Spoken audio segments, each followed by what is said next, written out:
Shalom Aleichem, nous allons avoir le plaisir aujourd'hui ensemble de pouvoir étudier la page Nuntet du traité Nedarim Be'ezrat Hashem Yitbarach. Je vous souhaite beaucoup de Hatzlacha. Pour cela, nous allons avoir le besoin de reprendre deux enseignements très importants qu'on a vus à la page Nunzaïn au verso de la page. Tout d'abord, celui de Rabbi Yochanan, il vient nous dire, on va le relire ensemble du reste. Yalda chez Sifka Baskena, ou Baperot, Afalpi chez Osifa Mataim, Assour. On connaît bien sûr le Issour de Orla, à savoir lorsque je plante un arbre, pendant mes 3 premières années, je n'ai pas le droit de profiter des fruits qui sortent de cet arbre-là, c'est interdit. Quelle est la raison? Parce que, en fait, la 4e année, je me dois de monter à Jérusalem et manger des fruits là-bas. Et nous a dit le Minchat Rinour, tu sais, c'est considéré comme une offrande lorsqu'on monte à Jérusalem et qu'on mange des fruits là-bas. Pour cela, on se doit de monter des beaux fruits. Et donc, mettre les 3 premières années, les fruits de l'arbre ne sont pas très beaux. C'est la raison pour laquelle la Torah nous a dit, pendant les 3 premières années, tu ne touches pas aux fruits. La 4e année, tu monteras à Jérusalem et tu iras manger ces fruits-là, là-bas. En tout cas, nous allons voir maintenant comme quoi lorsque j'ai un arbre qui a plus de 4 ans, on va dire, la 5e année même, et donc que j'ai accroché aux racines de cet arbre-là des branches d'un arbre qui avait moins de 3 ans, c'est ce qu'on appelle Yalda. Et finalement, il y avait également quelques fruits qui étaient accrochés à ces branches-là de la Yalda. Alors donc, ce qui va pousser, c'est sûr comme quoi ça va être permis, parce que finalement les racines, c'est les racines d'un arbre qui a plus de 4 ans, c'est vrai, mais Béhémet, il y a aussi quelque peu des fruits qui sont interdits, et puis quelques branches aussi également qui sont interdites.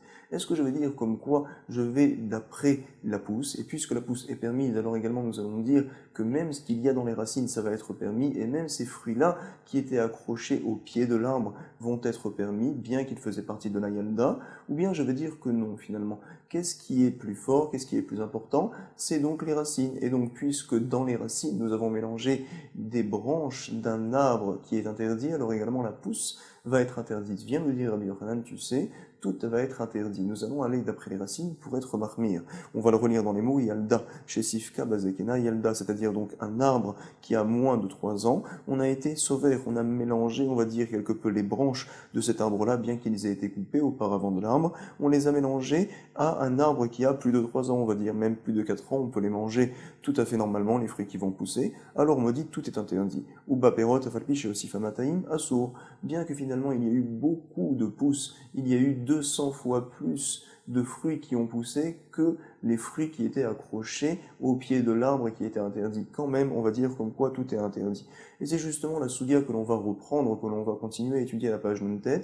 Est-ce que je veux dire comme quoi on va tout le temps d'après la pousse et que la pousse vient transformer ce qu'il y a dans la racine, ou bien je vais dire à l'inverse, puisque dans la racine nous avions mis des choses interdites, la Gemara va nous dire non, finalement nous pouvons continuer à penser comme Rabbi Yonatan et comme Rabbi Yochanan, on va dire que finalement la racine vient interdire la pousse, c'est vrai, mais au sujet de la jevite ça va être différent, puisque dans la jevite c'est le sol finalement qui vient créer une interdiction, alors on dira également que le sol va pouvoir permettre par la suite, à savoir les fruits de la jevite vont être interdits, c'est le sol qui crée l'interdiction, tout ce qui pousse, alors ça sera interdit, il y a le issour de Sfiar, également le issour de Biour, mais par la suite, lorsque je prendrai un légume de la 7e année et que je le planterai lors de la 8e année, c'est vrai que c'est interdit, mais finalement, ce qui va pousser, ça devrait être permis, et également la racine va être permise, également l'oignon de base qui était mis dans le sol, qui est encore mangeable, va être permis, et donc on aura le droit de pouvoir le manger. C'est ce que va nous dire la Gemara. Lorsque le sol crée l'interdiction, il a également la force de pouvoir par la suite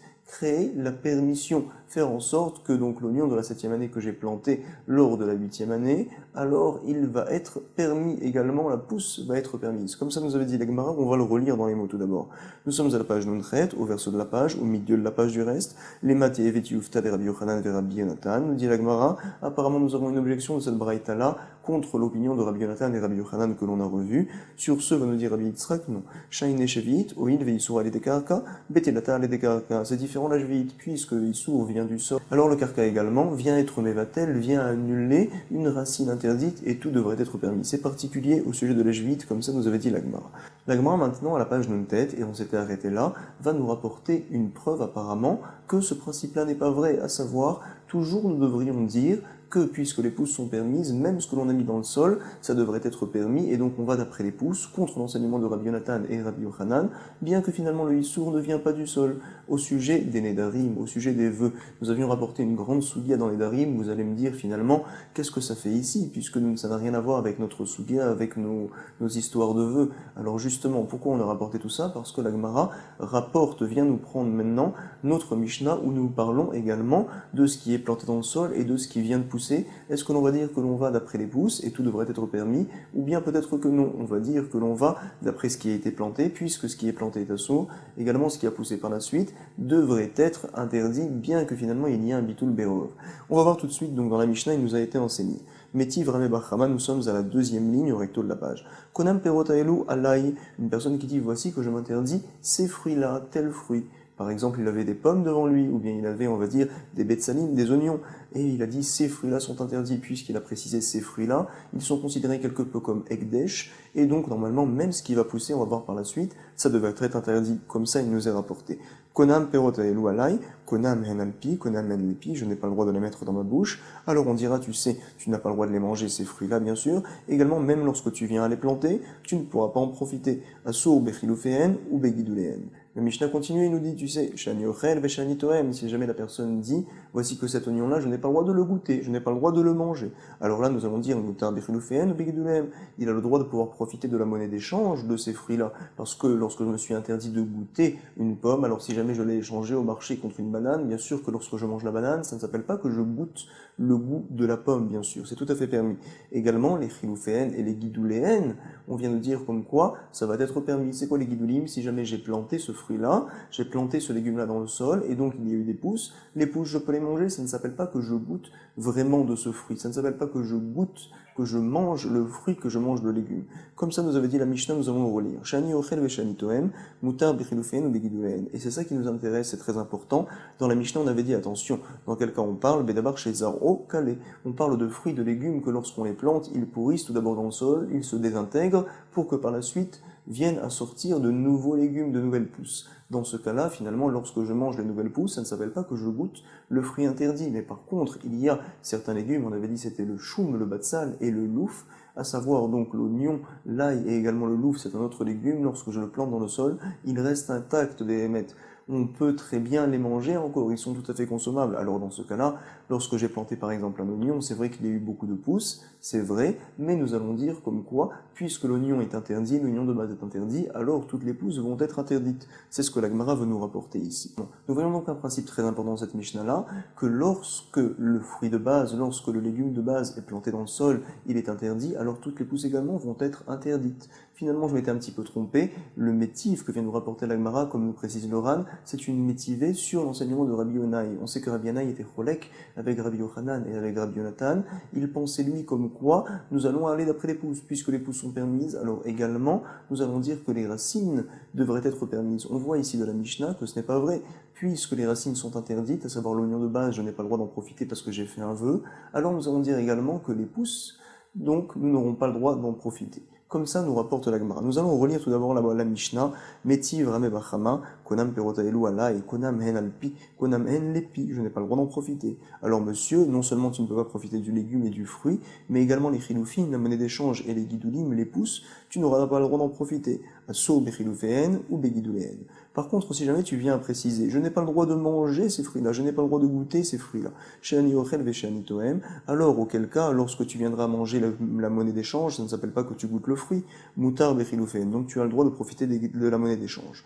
Nous dit la Mishnah également, ou begidouléen, c'est ça qui nous intéresse, comme quoi les guidoulim, attention, j'ai le droit de pouvoir en profiter, ce qui a poussé. Pourquoi? Parce que le fruit, finalement, que j'ai planté, alors c'est pas lui que je goûte, c'est les pousses que je goûte, donc c'est permis. Attention, dans quel cas? Bédavar chez Zarokale, lorsque l'on parle de légumes, de fruits qui pourrissent dans le sol avant de pousser. Et donc finalement, quand je mange les nouveaux concombres, les nouveaux radis, on va dire, alors dans ce cas-là, ça ne s'appelle pas que je goûte du fruit interdit. Aval, Bédavar chez Enzarokale, par contre, on avait dit l'oignon, l'ail et le louf, qui donc sont encore comestibles lorsqu'ils sont dans le sol même, alors finalement on considère comme si je goûtais la chose interdite, puisque la racine est interdite, puisque le légume de base qui est dans le sol est interdit, alors nous allons dire que tout ce qui vient pousser par la suite va être également interdit. Afilou guidoulé, guidoulim, asurim. Parfait. Donc nous avons une couchia sur l'enseignement de Rabbi Yanaï, plus haut à la page Nunzaïn également, qui nous disait que l'on va toujours d'après les pouces. Puisque les pouces sont permises, alors également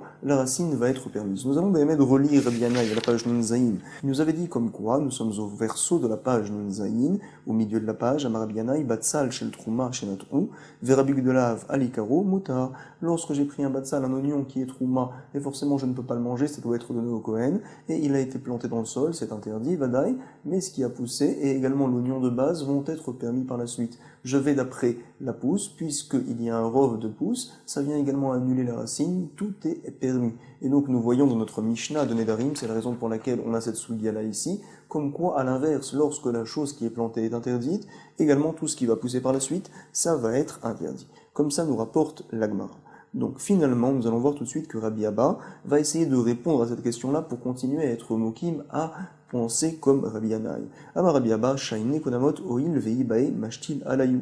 On sait comme quoi une personne qui fait un vœu, il a la possibilité, comme on l'avait vu auparavant, d'annuler son vœu. Il va chez un chacham, et donc le chacham lui dit, tu sais, si jamais tu savais que telle et telle chose allait se passer, est-ce que tu aurais fait un tel vœu? Il nous dit, non, mais je n'aurais pas fait un tel vœu. Super, ton vœu donc est annulé, il est annulé même rétroactivement, finalement il n'y a jamais de vœu. Parfait. Va nous dire la Gemara, tu sais, comme quoi il y a un principe qui s'appelle d'abord chez les Shlomatirim, à savoir tout issour qui est momentané, qui bémet plus tard deviendra permis, alors nous dirons comme quoi finalement il n'y a pas de bitul berov, on ne dit pas que c'est mevatel, on est mahmir. Alors ici aussi également on va dire pareil, normalement c'est vrai, comme quoi tout devrait être interdit, puisque la racine est interdite, également les pousses devraient être interdites. C'est vrai, mais béhémet, là ça va être différent, puisque le issour est momentané, puisque finalement mon vœu que j'ai fait de m'interdire cet oignon-là, je peux aller l'annuler chez le chacham, alors on me dit, Tzrak, va chez le chacham, va annuler ton vœu, et donc je ne te permets pas de profiter de cet oignon-là et également des pousses, tant que tu n'es pas parti chez le chacham. C'est la raison pour laquelle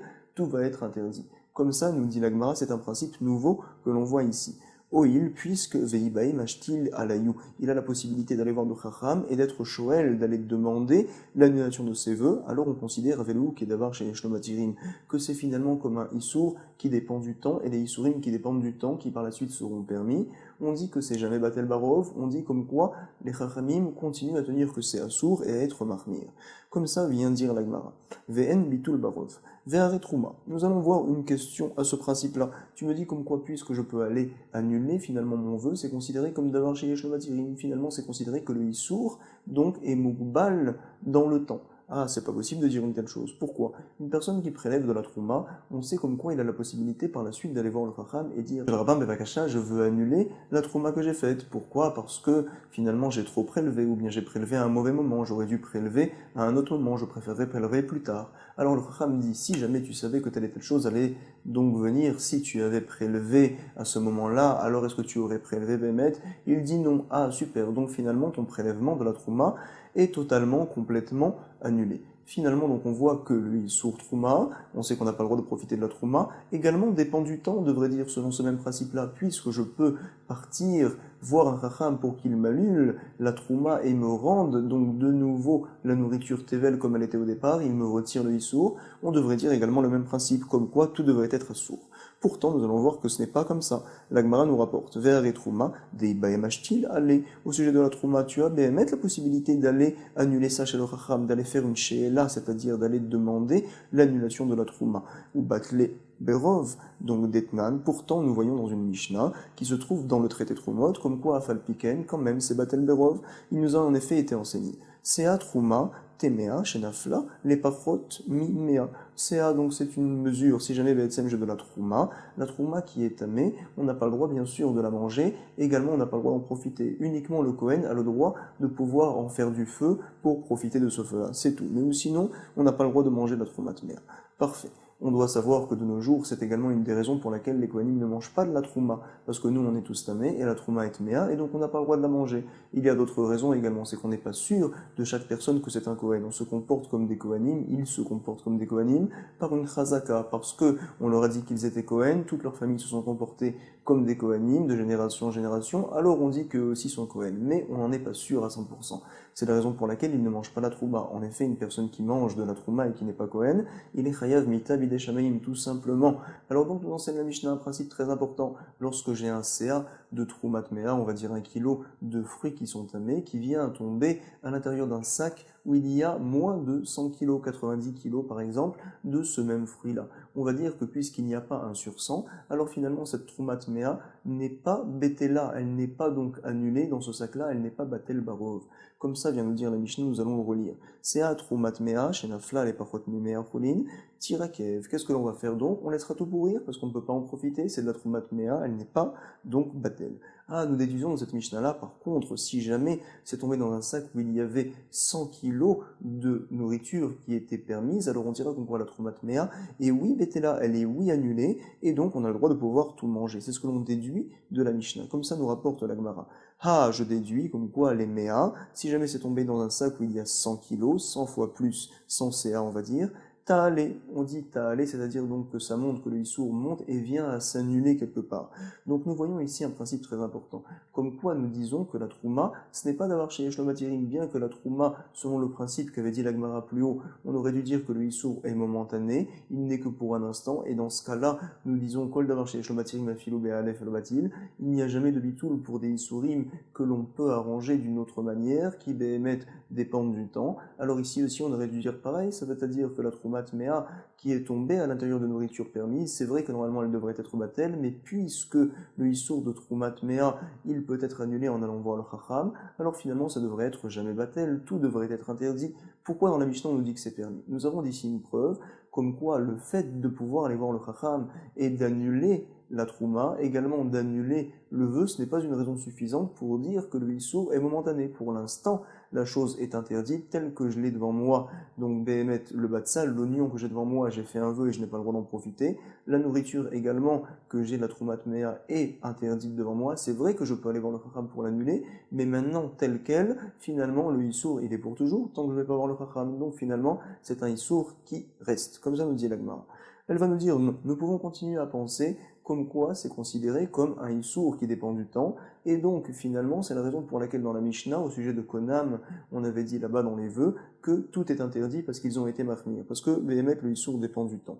Ah, comment va-t-on expliquer dans la Mishnah de Trouma, où on voit finalement que Béhémet c'est batel, et on ne dit pas d'un tel principe, nous rapporte la Gemara, on va dire, tu sais, qu'on parle dans un cas où c'est arrivé entre les mains du Kohen. Quand est-ce que je peux aller voir un Chacham pour annuler la trouma que j'ai fait, tant que je ne l'ai pas donné au Kohen? Mais par contre, si je l'ai donné au Kohen, là, je ne peux plus l'annuler. On parle dans la Mishnah d'un cas où j'ai tout donné au Kohen. C'est la raison pour laquelle, lorsque 1 sur 100, lorsqu'il y a 1 sur 100, lorsque 1 kilo de ce fruit-là est tombé dans 100 autres kilos qui sont eux permis, alors on dira Béhémet, que c'est batel. Pourquoi? Parce que puisque c'est arrivé déjà entre les mains du Kohen, je ne peux pas annuler la trouma.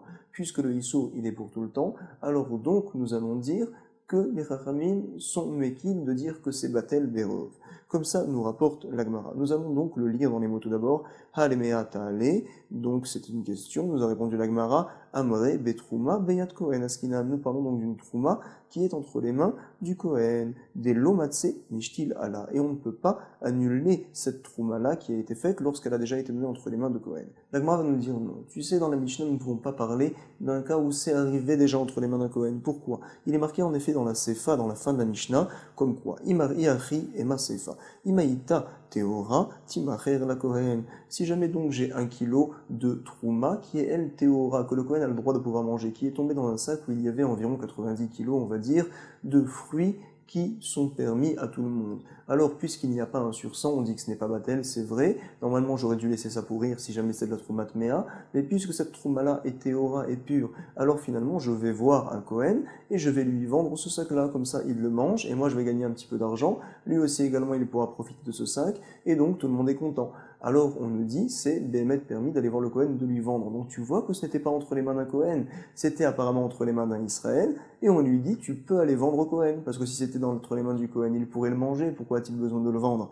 Donc, nous avons une preuve d'ici que finalement, cette trouma-là n'est jamais arrivée entre les mains du Kohen. Donc, nous revenons finalement à notre question de base, puisque la trouma n'était pas entre les mains d'un Kohen, finalement on a la possibilité encore d'aller voir le Chacham pour annuler cette trouma-là, et puisque l'on peut partir annuler la trouma finalement. Donc nous devrions dire que ce issour-là dépend du temps, selon le nouveau principe que l'on a donné. Et finalement, même si 1 kilo de trouma est tombé dans 100 autres kilos, on devrait dire que tout devrait être interdit. Ce n'est pas Batel Barov, puisque c'est considéré comme Davar chez Yashlo Matirim. C'est un issour qui dépend du temps, qui plus tard devrait être permis, donc il n'y a jamais de bitoul. Dans ce cas-là, les Chachamim sont marmir, comme nous a dit du reste Rashi, plusieurs endroits, comme quoi, Atchetochlenu Beissour, Tochlenu Be'eter, au lieu de le manger Beissour, alors je te demanderai de le manger Be'eter, de manière permise. En tout cas, nous rapporte la Gemara. Yachi emasefa imaïta teorat imacher la Kohen.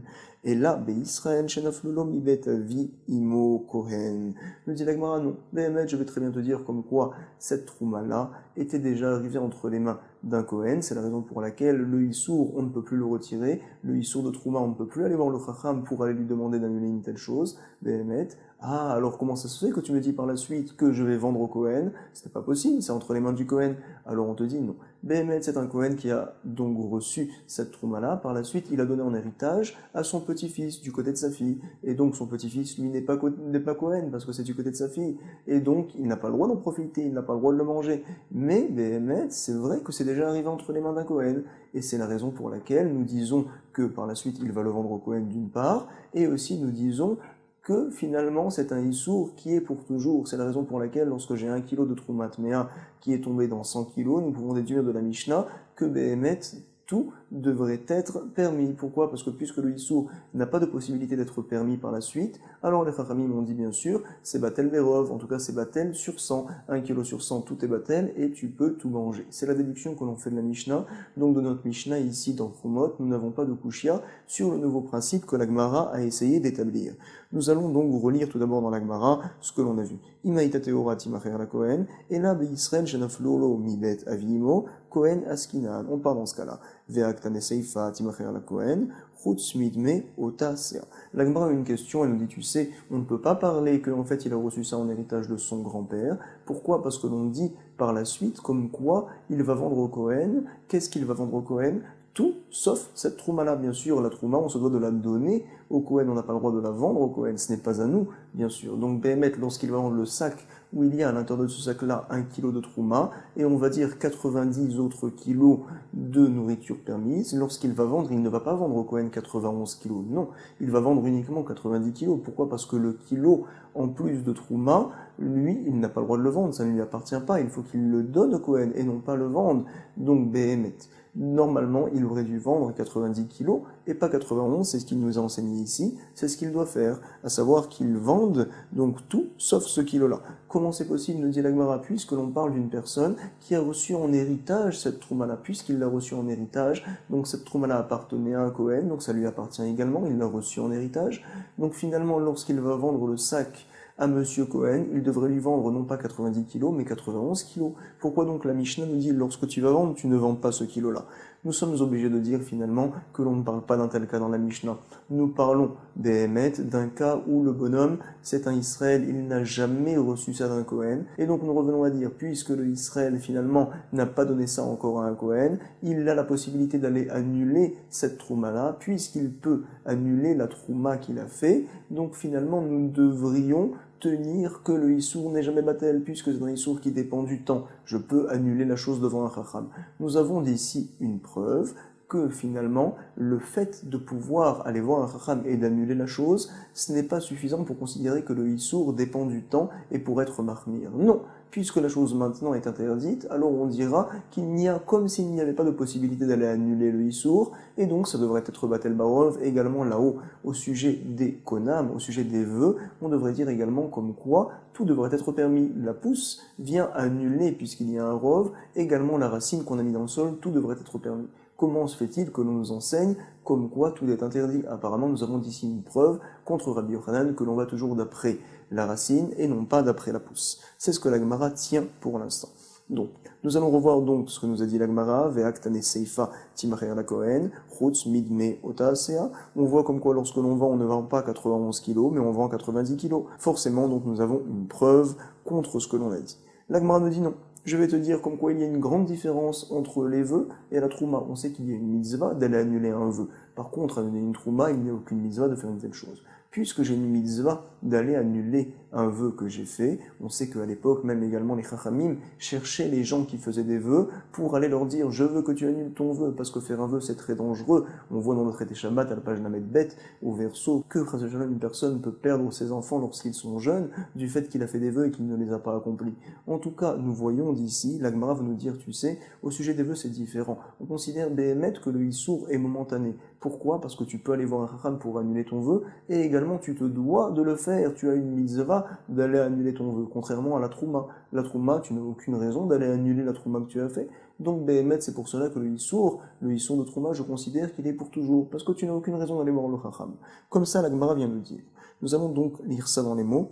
Et la Ema, Bishelema Konamot, mitzvah le'ashtule aleen. Il y a une mitzvah au sujet des vœux d'aller être shoel, d'aller donc annuler ce vœu-là. Comme ça nous dit la Gemara. Mishum de Rabbi Nathan, comme nous a dit du reste Rabbi Nathan, que toute personne qui fait un vœu, on considère comme s'il avait construit une bama. À savoir, on sait que depuis que le Ham Israël est rentré en Eretz Israël, également il y a eu la construction de Beth Amikdash, le Ham Israël n'a plus le droit de faire des bamot, de construire des hôtels en dehors du Mikdash pour apporter des offrandes, chas v'shalom, pour mettre des ktorettes, pour mettre des encens, chas v'shalom, c'est interdit.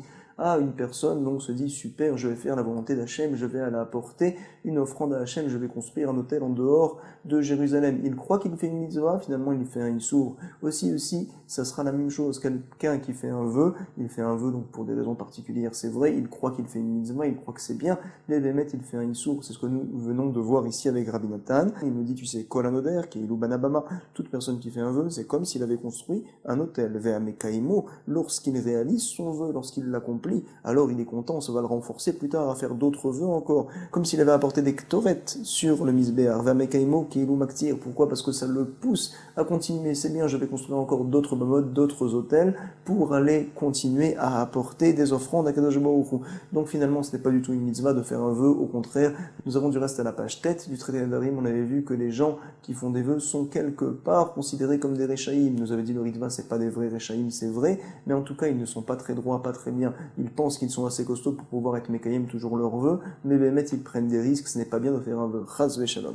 En tout cas, comme ça tient la Gemara, que nous pouvons très bien dire, tu sais, la raison pour laquelle on dira particulièrement dans la Mishnah que tout est interdit, parce que le Issour est momentané, donc les Chachamim sont mahmir. Lorsque j'ai planté un batsal, un oignon qui est interdit, on dira également que toutes les pousses sont interdites, bien qu'en général je dis que les pousses peuvent annuler la racine, comme nous a dit Rabbi Yanaï, c'est vrai, mais je dis ça quand le Issour il est pour toujours. Mais par contre ici, le Issour il est momentané, donc les Chachamim sont mahmir. Pourquoi c'est momentané? Parce que je peux aller voir un Chacham pour annuler mon vœu. Comme ça tient la Gemara. Parfait. Et donc nous allons relire dans les mots ce que la Gemara nous a dit. Tu sais, il y a une différence entre la Trouma et les Nedarim. À savoir, les Nedarim, il y a une mitzvah de faire annuler son vœu. C'est la raison pour laquelle une personne qui s'est interdit des betsalim, par exemple, des légumes, alors on considère comme quoi ce issour-là est momentané. Dans quelques minutes, bientôt, il ira voir un chacham, il ira annuler le vœu. C'est la raison pour laquelle je dirais que la chose est interdite. Par exemple, lorsqu'il a planté un oignon dont il a fait le vœu, qu'il s'est interdit, alors je veux dire même les pousses seront interdites. Ah, on pourrait peut-être considérer qu'il y a un bitoul, c'est vrai, mais comme le issour momentané, les chachamim ont dit, on est mahmir. Par contre, au sujet de la trouma, on va dire bien qu'il peut annuler sa trouma qu'il a faite, mais il n'y a aucune raison d'annuler la trouma. C'est la raison pour laquelle on considère que le issour de trouma, il est pour tout le temps, et donc il y a un bitoul. Par exemple, lorsque j'ai de la trouma qui est tombée dans 100 kilos de nourriture qui est permise, alors on va dire comme quoi tout est permis, on ne dit pas d'avoir chez Yeshno Matirin. On va relire ces choses-là dans les mots, nous dit la Gemara et la Emma. Nous allons dire, Bishelema konamot mitzvah le'ashtule aleen. Je comprends tout à fait au sujet des vœux qu'il y a une mitzvah d'aller demander au Chacham d'annuler son vœu, comme nous avait dit justement Rabbi Nathan, d'Amar Rabbi Nathan, Kol anoder keilu banabama. Une personne qui fait un vœu, c'est comme s'il avait construit un hôtel en dehors du Beth Amikdash, chas v'shalom, il croit qu'il fait une mitzvah, mais Bémet, il fait une avera. Shiva mekaimo keilu maktir alea. Et Bémet, quelqu'un qui est Mekayem, son vœu, c'est comme s'il était Maktir, il a apporté des encens sur l'autel, il croit qu'il fait une mitzvah, et ça va le pousser par la suite à refaire d'autres bamot, d'autres autels. Celui-là aussi, puisqu'il a accompli son vœu, il va croire, comme quoi plus tard, ah c'est bien, je tiens les vœux, alors je vais continuer à faire des vœux dans toute ma vie, je vais faire des vœux et je vais prendre cette mauvaise habitude-là. Donc nous dit l'Agmara, Keilu Maktir alea trouma. Maï mitzvah le ashtule ale. Finalement, on doit savoir qu'au sujet de la trouma, il n'y a aucune mitzvah d'aller faire annuler la trouma. C'est la raison pour laquelle on dit que le issour, il est pour tout le temps. La Gemara va reprendre le deuxième enseignement de Rabbi Yochanan qui avait été rapporté par Rabbi Ami. On avait dit donc selon cet enseignement-là, comme quoi au contraire on irait toujours d'après la pousse, puisque les pousses ont un din, alors également on va dire que les racines auront le même din. Les pousses sont plus fortes que les racines. On avait dit du reste qu'il y avait deux enseignements de Rabbi Yochanan qui étaient contradictoires apparemment. Un enseignement qui nous dit qu'on va d'après la pousse, un autre qui nous dit comme quoi on va d'après les racines, d'après ce qui est mis dans le sol. En tout cas, nous allons reprendre ça. Nous avait dit Rabbi Goufa, Amar Rabbi Yochanan nitra betsanim shetikna vezara mitaseret lefikula. Lorsque j'ai un nitra betsanim, c'est une mesure, on va dire par exemple 1 kilo de betsanim d'oignon. Shetikna, j'ai prélevé les maasrod, j'ai prélevé la trouma, et donc finalement par la suite, je l'ai planté dans le sol. Donc on poussait, on va dire encore 9 autres kilos d'oignons. Alors je me dois de prélever le maaser de nouveau, bien sûr, les troumotes de nouveau. Est-ce que je prélève sur 9 kilos uniquement, sur ce qui a poussé, ou bien peut-être sur les 10 kilos? Donc on nous dit, nous enseigne Rabbi Yochanan, mit aseret le fikula. Quand je prélève donc pour rendre quitte 10 kilos. Et donc je vais dire que puisque les pousses sont chayav de maaser, alors également, ce qui est dans le sol, les racines, à savoir l'oignon de base qui a été mis dans le sol, est chayav de maaser. Nous allons reprendre encore une fois les mots de Rabbi Yochanan, nitra betzanim shetikna vezara, mit aseret le fikula. Et donc nous allons voir que Rabba, un des élèves de Rabbi Yochanan, était une fois assis, yativ Rabba, et justement il disait l'enseignement de Rabbi Yochanan, veke amar le hashmata. Et sur ce, Rav Frizda l'a entendu et il a objecté. Amar le Rav Frizda, man saït lecha vele Rabbi Yochanan rabbecha. Qui c'est donc qui nous pousse à écouter et à prendre des enseignements de toi et de ton Rav Rabbi Yochanan. Nous ne sommes pas d'accord. Comment est-ce possible une telle chose? Pourquoi? Eter shebahen le'echan alach. Où c'est que le éther est parti? À savoir, au départ, tu avais un oignon qui était tout à fait permis, tout à fait mangeable, il n'était pas du tout tével. Et donc, lorsque tu l'as planté dans le sol, où c'est qu'il est passé par la suite? Puisque tu me dis que je dois reprélever le maaser, c'est pas normal. C'est vrai que cet oignon-là était entièrement mangeable. Pourquoi maintenant tu me dis qu'il n'est pas mangeable? Je ne comprends pas. Nous dit la Gemara, Eter shebahen le'echan alach. Sur ce, à Marley, voici ce qu'a dit Rabba. Non, Milotna, nous allons avoir une Mishnah découvatée qui va comme Rabbi Yochanan, qu'une chose qui est permise, apparemment qu'on a mis dans le sol, la chose se transforme et redevient interdite. Où c'est qu'on va avoir une telle chose? Nous avions vu déjà une Mishnah qui se trouve dans le Perek Shvi'it, dans le traité Shvi'it, et il est marqué là-bas, Betsalim sheyardu alehem geshamim, si jamais donc j'ai des oignons qu'on a ramassés du sol dans la 6e année, il n'y a aucun problème, on peut les manger. Par la suite, je les ai mis proches du sol, la 7e année, pendant la Shvi'it, et donc il y a eu des pluies qui sont tombées, on sait que les oignons ça pousse très rapidement, et donc on poussait des alé batsal, des branches d'oignons justement de cet oignon-là. Betsalim sheyardu alehem geshamim, et finalement vetsamru, tout a poussé. Alors qu'est-ce que l'on va dire dans ce cas-là? Imayu alin shenhein shchurin asurin. Si jamais les alines, donc les nouvelles branches qui ont poussé, sont noires, alors ça nous prouve comme quoi elles ont poussé grâce au sol. On a l'impression finalement qu'il y a des racines qui sont créées dans le sol, alors on va dire comme quoi tout est interdit, comme ça comprend la Gemara, asurin, c'est-à-dire que non seulement ce qui a poussé, mais également l'oignon de base est interdit. Nous avons d'ici une preuve, comme quoi l'oignon qui était permis va se transformer, va devenir interdit. Et c'est exactement ce que Rabba va rapporter à Rav Frizda. Tu vois comme quoi une chose qui était permise au départ, comme cet oignon-là dont on avait prélevé le maaser et la trouma, quand on le met dans le sol, alors son éther s'en va, à savoir qu'il va redevenir chayav par la suite de maasrot. Imayualin shelahen shrorin asurin. Nous allons continuer la Mishnah, nous dit tu sais oriku mutarin. Si les feuilles qui ont poussé sont de couleur verte, alors ça nous prouve comme quoi finalement ça n'a pas pris racine cet oignon-là, il a poussé tout simplement grâce aux pluies, et donc il n'a aucun rapport avec le karka, ils sont tout à fait permis. Oriku mutarin. Et donc nous dit la Gemara, Vechishrorin amayasurin, nous sommes à la 2e ligne du verset de la page. Pourquoi Bémet tu me dirais que tout est interdit lorsque c'est noir? Lema eter shebahen le'chanalach, on devrait dire selon toi Rav Frizda le même principe, à savoir le éther, la chose qui était permise, où c'est qu'elle est partie? L'oignon de base qui a été ramassé du sol pendant la 6e année, il est tout à fait permis, donc peu importe par la suite si jamais il a été planté Béhémet et qu'on poussait d'autres branches, les autres branches seront interdites, c'est vrai, mais l'oignon devrait être permis. Nous avons une preuve, comme Rabbi Yochanan, que ce qui est dans le sol, ça se transforme. Amarlé, sur ce, Rav Frizda a dit non. Misavart alikar, ketane, atosefet ketane. Comment as-tu compris cette Mishnah-là dans le traité Shvi'it? Tout ce que l'on dit ici comme quoi Asurin, c'est interdit. On ne parle pas de tout, on ne parle pas de l'oignon qui était dans le sol, on parle tout simplement de ce qui a poussé. C'est ce que nous dit Nagmara. Misavart, est-ce que tu penses? Alikar ketané, comme quoi le Issour, il est sur le Ikar, également sur l'oignon de base qui est dans le sol, pas du tout Atosefet ketané, c'est uniquement sur ce qui a été rajouté, sur ce qui a poussé ketané Asurin. Sur ce, Nagmara va nous dire, Iachi, Maï atar Rashbag les mémar, tu ne peux pas dire une telle chose, dit Rabba. Pourquoi? Parce que dans la suite de cette Mishnah-là, nous voyons l'opinion de Rashbag. Et qu'est-ce qu'il nous dit des Tanya? Rashbag Omer, Ha Gadol Bechiyuv Chayav, Agadal Beptur Patour. À savoir, ce qui a grandi et qui était chayav, c'est chayav, ce qui a grandi et qui était patour, c'est patour. Tout simplement, l'oignon de base qui était patour, qui n'avait aucun problème, qui était tout à fait mangeable, on va dire, il était de la 6e année, il reste patour, il reste sans aucun problème, il reste cachère. Par contre, ce qui a poussé, Béhémet, ça a grandi pendant la 7e année, c'est la raison pour laquelle c'est chayav à Kamana, comme quoi la chose est interdite. Nous voyons clairement que Rashbag pense comme Rav Chizda, et donc nous pouvons déduire de là, puisque Rashbag pense comme Rav Chizda, ça vient nous faire comprendre que Khamim n'était pas d'accord et qu'ils disent comme Rabbi Yochanan, comme quoi tout devrait être assourd. Nous allons relire ça dans les mots. Rashbag Omer, Agadel Bechiyuv Chayav, Agadel Beptur Patour. Et donc, nous dit l'Agmara, Tanakama Ananiach Yamarachi. Comment tu peux dire que Rashbag est cholek sur Khamim? Selon toi, Tanakama, le premier Tana de la Mishnah, pense exactement le même principe. Ça vient nous prouver comme quoi Rabbi Yochanan a raison. Selon Khamim, alors tout est interdit. L'Agmara va nous répondre, non, Rav Chizda pourra comprendre de telle manière, à savoir, Amar Kula Matutin, Rabban Shimon Ben Gamliel, Ketanela. C'est-à-dire que toute la Mishnah, c'est l'opinion de Rabban Shimon Ben Gamliel. Souvent, on voit ça. L'Agmara, quelque peu, change la compréhension de la Mishnah. C'est ce qu'on appelle Chisurem Chasra. À savoir, Behemet, la Reisha, le début de la Mishnah, c'est lui qui l'a enseigné. Et par la suite, il a juste donné l'explication de la Mishnah. Lorsque je te dis que c'est interdit, c'est uniquement ce qui a poussé. Par contre, ce qui était dans le sol, ce n'est pas interdit. Pourquoi? Parce que je pense que Agodel Bechiyuv Chayav et Agodel Beptur Patour. C'est ce que nous dit l'Agmara, donc finalement nous pouvons continuer à penser comme l'opinion de Rav Chizda.